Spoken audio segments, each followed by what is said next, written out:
Hardik Pandya divorce, তার উপর নাতাশা ভাবি সরি এক্স ভাবি দাবি করে 70% প্রপার্টি। দেখো ভাই কথাই আছে রাখে হরি মারে কে, মারে হরি রাখে কে। हार्दिक पांड्या एक के बाद एक अपने ही लिए फैसलों में फंसते जा रहे हैं। नताशा अलग हो गए हैं। खबरें आ रही हैं कि उनकी वाइफ नताशा उनसे डिवोर्स ले रही हैं। क्या पति पत्नी का ये रिश्ता टूट चुका है? साथ ही साथ हार्दिक पांड्या की कुल प्रॉपर्टीज में से 70% हिस्सा वो ही ले जाएंगी। এবার বুঝলে তো, শুধু মাঠে ক্যাপ্টেন হলে হয় না, বাড়িতেও ক্যাপ্টেন হতে হয়। ছেলে এদিকে তার ক্যারিয়ারে যত কামাই করলো, বউ ডিভোর্স দিচ্ছে তো দিচ্ছে, 70% নিয়েও যাচ্ছে। अगर ये विधाता ने मुझे जरा से भी हिंट दी होती ना मेहता साहब कि मेरी लाइफ में ये सब होने वाला है, तो माँ कसम मैं जन्म ही नहीं लेता था।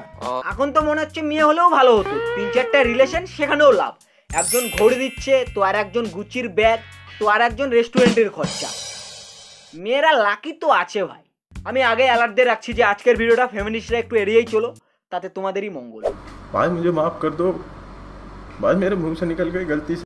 নাতাশা ইনস্টাগ্রামে কি স্টোরি দেয়, someone is about to get on the streets. আরে ভাবি জি গুस्सा थूक दो। क्या हुआ, गुस्सा हो क्या? बोलो पेंसिल, आपका गुस्सा कैंसिल। একে তো বাড়ির অশান্তির জন্য ছেলের মাঠে ভালো ফর্ম নেই, তার উপর ক্যাপ্টেন্সি নিয়ে যা হলো তো হলোই। হলো তো বাড়িতে বউ ডিভোর্সের জন্য উঠে পড়ে লেগেছে, আর মাঠে ফ্যান্সরা নিচে নামাতে।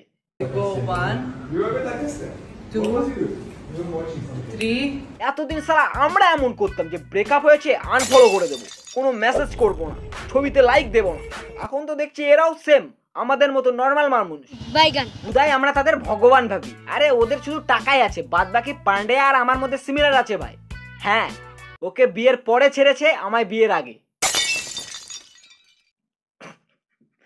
নিজেই নিজেকে তো রোস্ট করে দিচ্ছি ভাই। এখন কোথায় গেল সব ফেমিনিস্টরা? কারো বউ ছাড়ছে তো কারে গার্লফ্রেন্ড, বাট দোষটা ছেলেদেরই।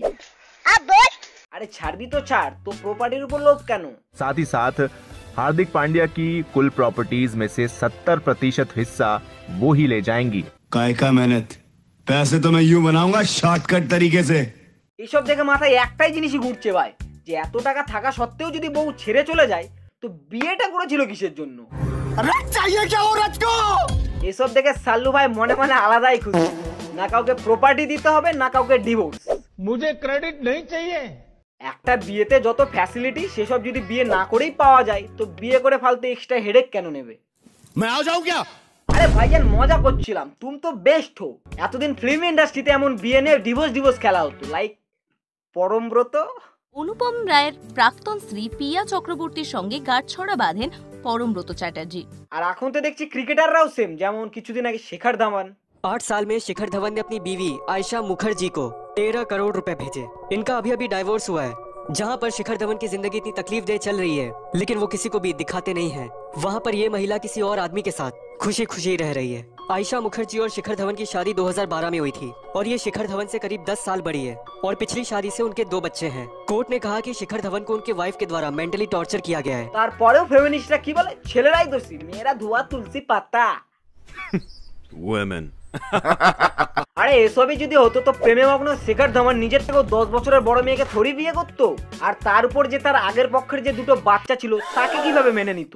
আরে ফেমিনিস্টরা ছেলেরা ভালোবাসলে তাদের সবটুকুকেই ভালোবাসে, কারণ তারা পারে, আর মেয়েরা তাদের 70%। এসব তো গেল 70%-এর দাবি। এবার যেটা বলবো সেসব শুনে তোমরাও বলবে হোয়াই গার্লস হোয়াই। আসসালা কমান্ডে ফেমিনিস্টদের হাতে গালিও খাও। ইউপিতে একটা স্বামী তার বউয়ের জন্য কুরকুরে আনেনি বলে বউ তাকে ডিভোর্স দিয়ে দেয়। এতই লোভ কুরকুরের জন্য যে বরকেই ছেড়ে দিল। এবার ভেবে দেখো, এর সামনে যদি এরই বাচ্চা কুরকুরে খায়, তো এই তো কেড়ে খেয়ে নিবে ভাই। মানে যা খতরনাক মহিলা। আমাদের ছেলেদের ওসব কোনো লোভ নেই ভাই। আমাদেরকে যদি কোনো মেয়ে ভালোবেসে একবার ডাকে, তো আমরা এক পা তুলে চলে যাবো। अरे हम तो फकीर आदमी है, झोला लेके चल पड़ेंगे जी। সত্যি বলতে এখন যেভাবে ডিভোর্স আর বউ পালাচ্ছে, তাতে বিয়ের নাম শুনলেই ভয় লাগে। একে তো বিয়ে করলে তোমার ফ্রিডম অফ স্পিচ শেষ, তার উপর দেখা গেল বউ এমন কুরকুরে প্রেমী। পাবো না জেনেও মিছে মিছে কেন তোমাকে ছুটে চাই আমি, কেন পড়ে যাই। এদিকে লোকের বউ ছেড়ে চলে যাচ্ছে, আর কাকা এমন কি জাদু করলো ভাই যে কাকার জন্য দুটা পাগল। পান্ডে আর ধাওয়ানের কাকার চেয়ে কিছু শেখা দরকার। শুধু টাকা আর ভালোবাসা দিলেই হয় না, অন্য কিছুও দিতে হয়, যেটা কাকা ভালো মতোই পারে। তো গাইস দেখো, ছেলে হয়ে জন্মেছি যখন বিয়ে তো করাই লাগবে, কিন্তু কপালে যে কি আছে কে জানে। ওই জন্য ভাই এখন থেকে মেয়ে খোঁজা লাগবে। আর তোমরাও যদি চাও যে আমার সংসারে সুখ হোক, তো তোমরাও কমান্ডে তোমাদের পাড়ার সুশীল মেয়েদের ট্যাগ করতে পারো। সবার সাথে ডেটে যাওয়ার প্ল্যান করছি আমি। पढ़ाई लिखाई में ध्यान लगाओ, आईएएस बनो और देश को संभालो, लेकिन नहीं। সো গাইজ আজকের মতো ভিডিও এতটুকুই। ভিডিও ভালো লাগলে জানোই কি করতে হবে, লাইক শেয়ার অ্যান্ড সাবস্ক্রাইব করতে হবে। আর প্রিভিয়াস ভিডিও এখানে ক্লিক করে দেখে নিতে পারো, বাদাবাদি সং নিয়ে বানানো হয়েছে। So by.